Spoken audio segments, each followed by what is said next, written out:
Well, the next big test for Nvidia actually kicks off next week on Monday at the Nvidia GTC Conference. Christina Partsinevelos joins us now with 3 things to watch. So what should we be expecting ahead of this? Well, I'll be there. So the first thing is going to be any update on their next architecture for a new AI chip, the Blackwell, so the B100.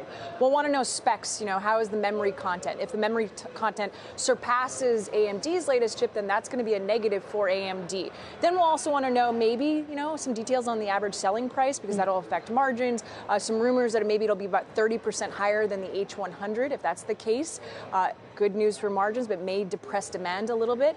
The second major point is just this adoption across enterprise. We've seen this with the CapEx of the spending of the big players like Google, Amazon, Microsoft, et cetera, but there's all the other facets of the market that still have yet to implement their own large language models. So we should expect some more commentary about that, as well as maybe some partnerships. There's been some talk. Micron alluded to something. Oracle alluded to something. Yes. So you'll see the derivatives of that event move in unison as well. And then last but not least, inferencing. Inferencing is the second part of a large language model. You shoot the training in, and then you use the training data to answer queries. And on the earnings call, Jensen Huang, the CEO, said that 40% of data center revenue actually came from inferencing. And most people are a little surprised by that number because Nvidia has been so well known for training, and the concern was they're going to lose that market share to an AMD or others for the inferencing. And so I'm sure he will talk about this being the next big driver for demand, and then how that maybe will result in an update to their total addressable market,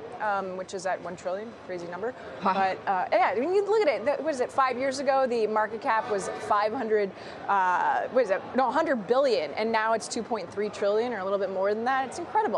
Those numbers are pretty astronomical. It almost it feels like the the FOMO trade. I mean, Brenda, what would you want to hear from Nvidia next week that might entice you to buy a little bit more, get back in? I know you just trimmed some of those profits, but is there something that you could hear that, oh my gosh, I can't risk not being in?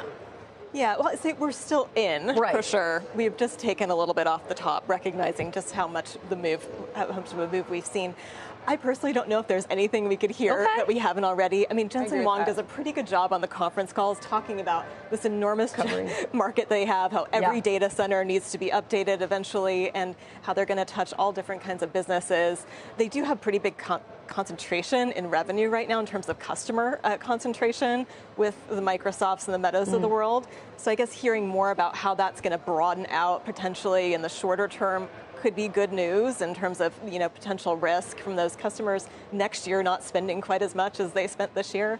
But outside of that, I don't know if there's really anything new that would change our mind. I mean, still feel very positive about the company and their positioning, but would have to be a lot to really get us to step in to buy more. What about you, or if you get more, we get more details from the Oracle partnership that was sort of teased out, but we don't know that much about. Would you be interested there and some of the tertiary players? I would be interested there, but I'd also be interested in his take on the customers, their key customers that Brenda mentioned, who are so aggressively looking for other solutions.